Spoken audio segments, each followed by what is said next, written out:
지금 미국 드디어 집주인들 움직이기 시작했습니다. 잠겨있던 집들이 시장으로 나올 수 있는 길이 열리고 있습니다. 그 시작은 바로 100만 달러 면세 카드입니다.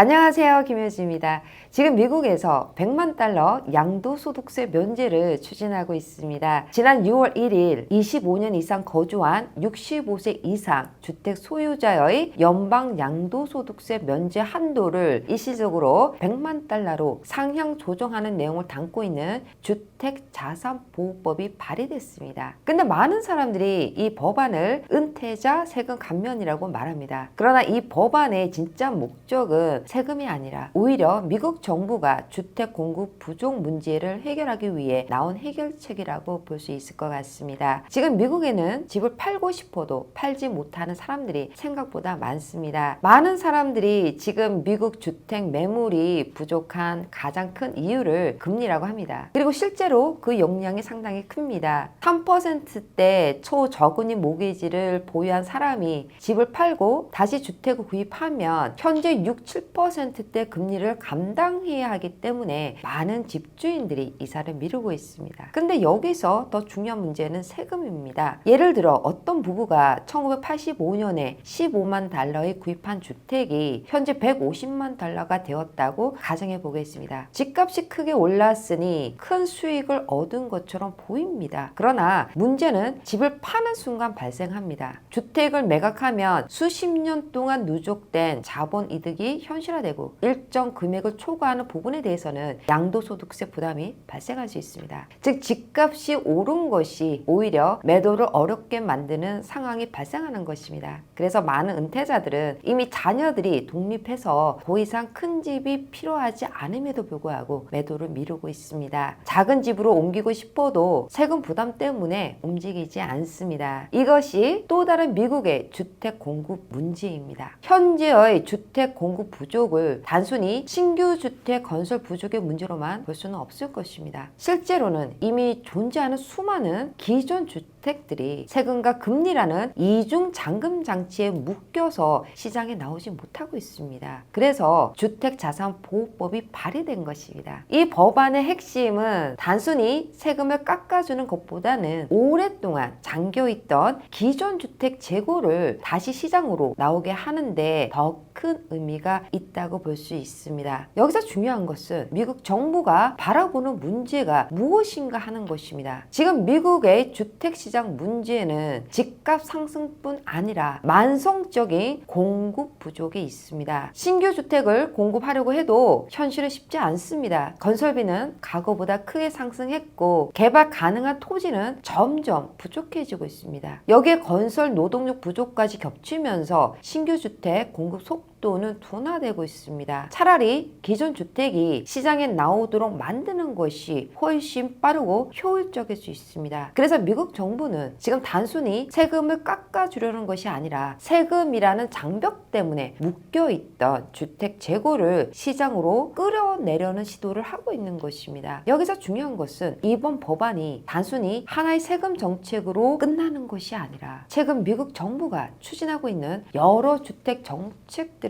큰 흐름과 연결되어 있다는 점입니다. 최근 미국에서는 다양한 주택 정책들이 나오고 있습니다. 로드 투 하우징 법안은 신규 주택을 늘리는 방향으로 움직이고 있고 기관 투자자 규제 논의는 기존 주택 시장에서 개인 구매자들의 접근성을 높이려는 목적을 담고 있습니다. 미주리주는 첫 주택 구매자 지원 정책을 확대하고 있고 아이오와와 플로리다주는 재산세 부담 완화 방안을 논의하고 있습니다. 버몬트주를 비롯한 여러 지역에서는 제조주택과 모듈러 주택 공급 확대 정책도 추진되고 있습니다. 결국 이 모든 정책들은 미국의 주택 공급 부족 문제를 해결하려는 정책들입니다. 그러나 집값은 행정명령이 아니라 시장이 결정합니다. 특히 미국처럼 주택 소유자 비중이 높은 나라에서 정부가 집 집값 하락을 목표로 하는 정책을 추진하는 것은 쉽지 않습니다. 집값 하락은 가계 자산 감소로 이어지고 지역 경제에도 부담을 주고 은행 시스템에도 영향을 줄 수 있습니다. 그래서 정부는 집값을 직접 낮추기보다 공급을 늘려서 미국의 주택 위기 문제를 해결하고자 하는 것입니다. 신규 주택을 늘리고 첫 주택 구매자를 지원하고 세금 부담을 줄이고 제조 주택 공급을 확대하고 그리고 이번 주택 자산 보험을 통해 기존 주택이 시장에 나오도록 유도하는 것입니다. 결국 최근에 나오고 있는 여러 정책들은 서로 별개의 정책이 아니라 하나의 커다란 흐름이라는 것을 알 수 있습니다. 한마디로 가격을 통제하는 것이 아니라 공급을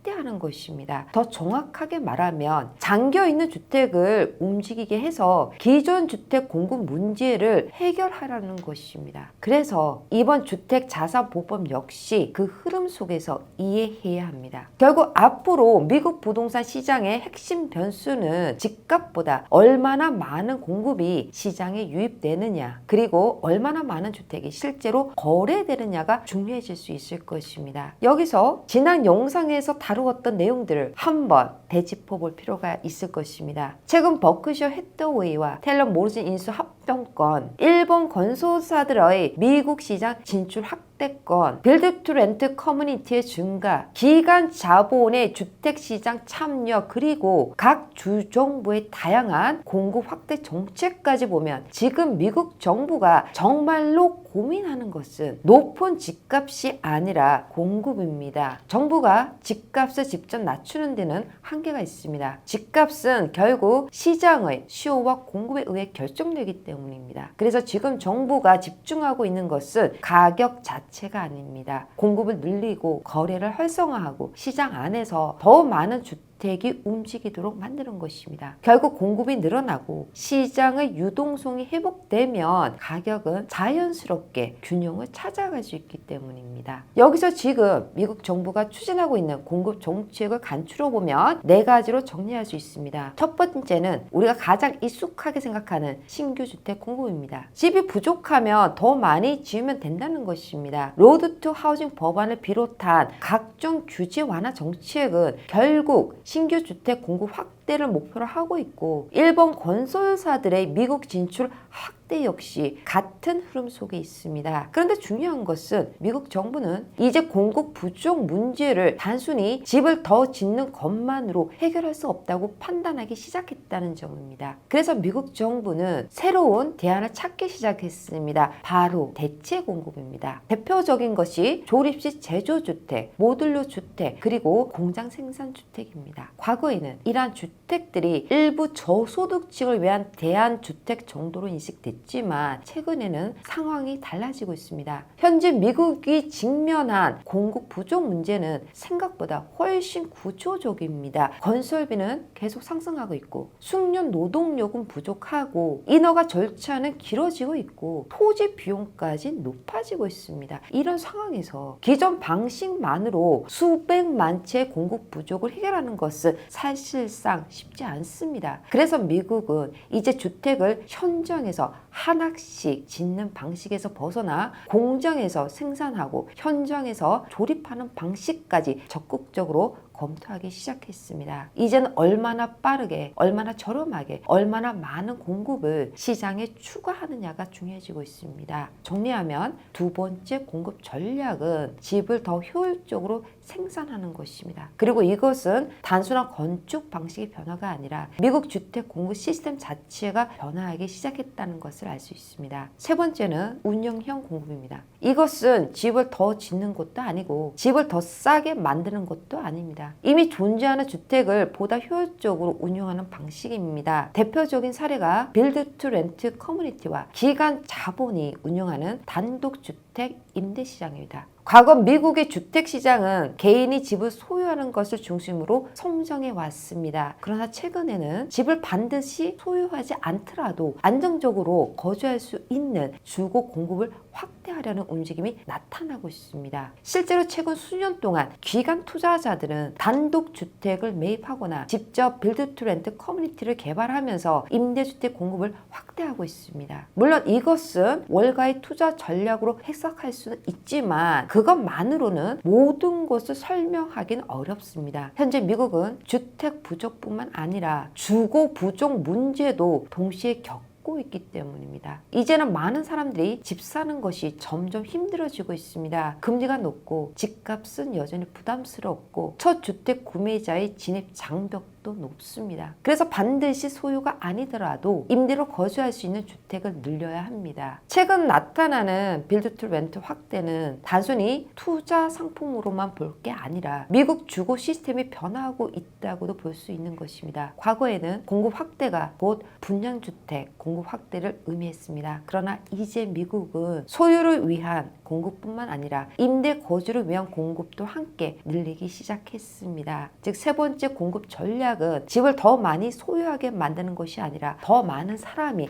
안정적으로 거주할 수 있게 만드는 것입니다. 그리고 이것이 최근 빌드 투 렌트 확대와 주택 시장에 기간 자본이 유입되고 있는 구조적 변화라고 볼 수 있습니다. 넷째, 잠겨있는 공급입니다. 이것이 지금 미국에서 가장 주목하고 있는 공급입니다. 이미 존재하지만 시장에서 움직이지 않고 있는 기존 주택 공급을 말하는 것입니다. 지금 미국에는 수천만 채의 주택이 있습니다. 주택을 빠르게 공급하려면 새로운 집을 짓는 것보다 이미 존재하는 집이 시장에 나오도록 만드는 것이 훨씬 빠를 수 있습니다. 그래서 주택자산보호법이 발효된 것입니다. 이 법안의 핵심은 100만 달러 면세라기보다는 거래 활성화 정책이고 공급 확대 정책이고 주택 순환 정책입니다. 지금 정부는 집을 더 짓는 것만 고민하는 것이 아닙니다. 어떻게 하면 이미 존재하는 집들이 다시 시장 안으로 움직일 수 있을지를 고민하고 있습니다. 많은 사람들은 집값만 봅니다. 그러나 미국 정부는 거래량을 보고 있습니다. 집값보다 공급의 흐름을 보고 있습니다. 공급이 움직이기 시작하면 시장도 움직이기 때문입니다. 앞으로 미국 주택 시장은 잠겨있던 공급이 언제 시장으로 나오기 시작할 것인지가 중요해지고 있습니다. 만약 이 흐름이 본격화된다면 앞으로 미국 주택 시장은 가격보다 공급의 이동 속도가 더 중요한 시대에 들어갈 수도 있습니다. 그렇다면 앞으로 투자자들은 어떤 준비를 해야 할까요? 이제는 더 이상 금리와 집값만 바라볼 게 아니라 공급이 어디로 이동할까를 보는 것이 더 중요해질 수 있습니다. 은퇴 세대의 매물이 늘어날 수 있는 지역은 어디인지, 제조주택 공급이 확대되는 지역은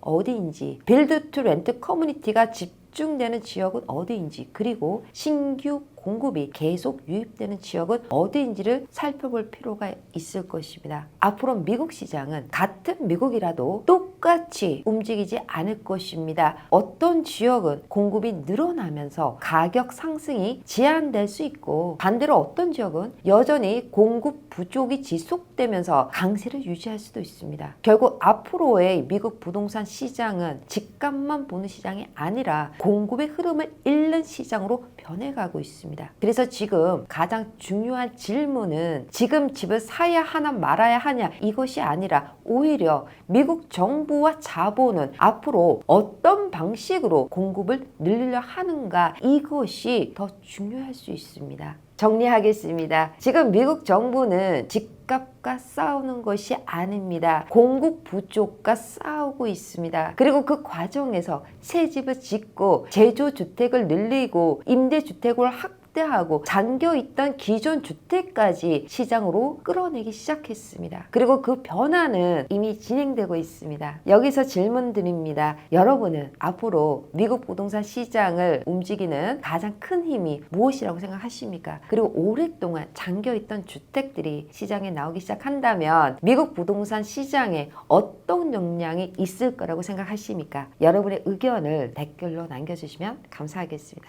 사람들은 아직 가격을 보고 있지만 미국 정부는 이미 공급을 움직이고 있습니다. 어쩌면 미국 부동산의 다음 상승장은 금리가 아니라 잠들어 있던 공급이 깨어나는 순간부터 시작될지도 모릅니다. 오늘 영상이 도움되셨다면 좋아요, 구독, 알림 설정 부탁드립니다. 감사합니다. 미국 부동산 전문가 김효지 대표의 5번째 도서, 금리의 시대가 끝나고 구조의 시대가 열린다.